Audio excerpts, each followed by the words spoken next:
Not all women cheat. Okay. Some women can keep this in check.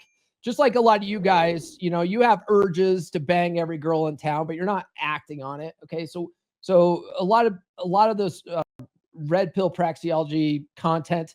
Well, actually, I wouldn't even say praxeology content, like red pill trademark content online will have you believe that all women are cheaters.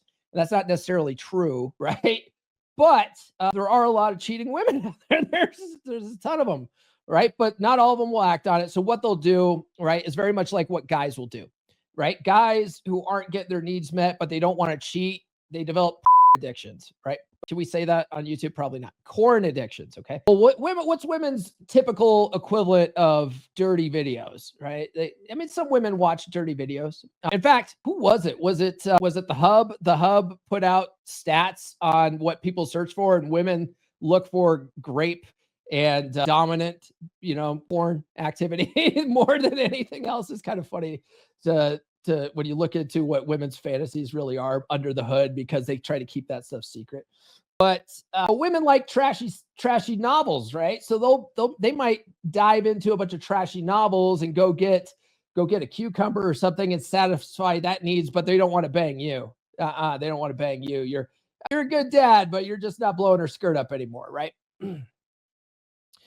Women instinctively are wired to respond to strength, right? So loyalty without that masculine leadership signals weakness and not safety. And that's really where you start seeing disrespect, right? You see her just blatantly disrespect you all the time. She walks all over you. All that kind of stuff is because you've been failing her tests for a long time.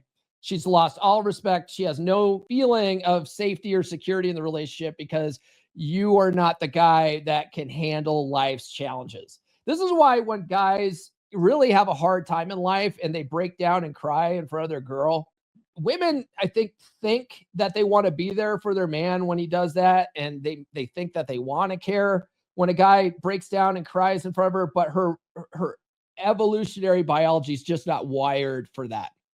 And when you do that, she sees that chink in the armor and she goes, ooh, I don't know if this guy is strong enough to handle life's challenges. He's crying. He's crying in front of me. And that just dries up a vagina like nothing, right? Like nothing else. And this is why we often say, like, women don't care about your struggles. They wait at the finish line and bang the winners, right? It's their solipsistic nature. It's just they can't see things through your point of view. They are like the worst at empathy. A lot of people think that women are these emotionally intelligent beings. At least women think they are, but they're not. They're just emotional beings that that filter everything through their emotions, their own individual emotions, and they're very self-centered. They don't care about the struggles you're going through. They expect you to just handle it, right? Well, so that loyalty without that masculine frame, she can't feel that safety and security in a relationship, and she's going to start looking for a guy who she perceives as more emotionally stronger than you, right? Loyalty is completely invisible without desire, right? So a woman who genuinely desires you, like she loves the crap out of you, she can see that loyalty and appreciate that loyalty, and she'll actually love that loyalty, right? But if she's not sexually attracted to you, your devotion just feels like an obligation to her instead of love. That now you're just work. You're just another guy she's got to take care of. You're just another checkbox on my list of chores I got to do, and now you're a burden to me. Right? That's because she doesn't have that genuine, visceral, instinctual or instinctive desire for you anymore. And so your loyalty is meaningless to her. Absolutely meaningless. Right? Sad. We as men, we sort of love idealistically. And so we sort of want and expect women to just love us unconditionally forever. And they just can't. They're just not wired that way. So getting mad at them for it, and that's a big problem with red pill trademark type content is a lot of these guys are mad that women can't love them in a way that they expect to be loved, and they're just not wired for it. So the sooner that you accept that, and you're like, the sooner that you can navigate how relationships really do work, and then you can have healthier relationships. Okay. At least that's my goal. That's my goal here. By the way, guys, I'd love to hear from you. There's a bunch of you guys in the chat right now. A lot of you guys are talking right now. What's something nice you did for your wife or girlfriend, and instead of her being grateful about it, she totally took it for granted? Totally took it for granted. Let me know in the chat or down in the comments below if you're watching the replay, okay?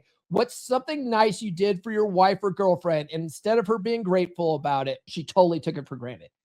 I tell this story a lot on the podcast. I've told it on Rule Zero before when I used to be on Rule Zero, and everyone gives me shit about it.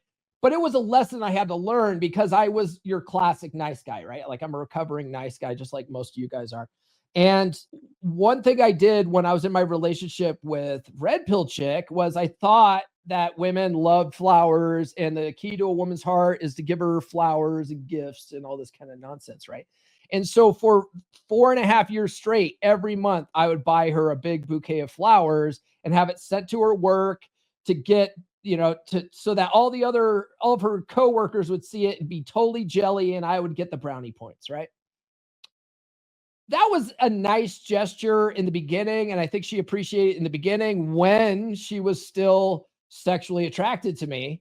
But near the end of the relationship, when she was looking for a plan B option and looking for a way out, she didn't give a shit. She totally took it all for granted, didn't even care, right? She didn't care that I was being the good boyfriend and sending her flowers every month. Absolutely became meaningless gesture.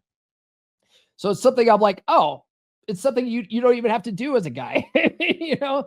Royce had a great article on being a Skittles man. Like you don't need to do that stuff, especially when a woman is genuinely into you. You don't have to do any of those meaningless gestures, and you're wasting gobs of money doing it, right? So it was a lesson learned.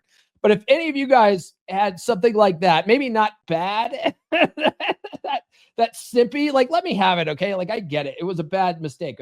It was something that I learned not to do. But what's something nice you did for a wife or a girlfriend, and she completely took it for granted? Let me know.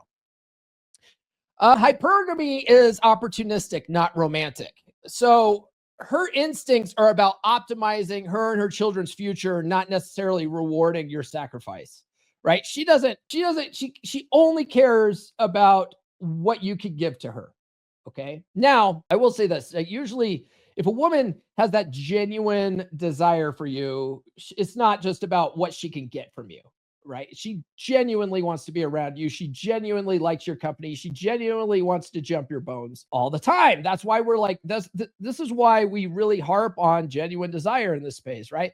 Or women who are highly interested. When you're going out dating, you're testing for interest, right? You're testing for interest. You're testing her ability to follow your lead, and then you're facilitating fun and like those are the 5 things that you're doing when you're dating, because you want to spend time with women who want to spend time with you, right? You're looking for genuine desire. And a lot of you guys are banging on closed doors, right? You guys are trying to get chicks to like you who don't necessarily like you all that much. And that's why you end up in relationships you should have never been in, because those women are looking at you for opportunity only. They don't give a shit about you, right? So when you're out there dating, it behooves you to only get into relationships that are based on that genuine desire. And a lot of times you guys do get into new relationships that are based on genuine desire, and then you fall back onto nice guy paradigms and start being this beta nice guy that she loses attraction to over time. Okay, and when that happens, she's only looking at you for opportunity, right? It's a part of the betatization process that I talk about in the free ebook. But once she gets to a phase where she's like lost all respect for you, and she's putting you to work, she only cares about herself and her kids and what you can get for them, and that's all she cares about. She doesn't care about your sick days. She doesn't care about like you broke your leg one day. She doesn't care about your dog died.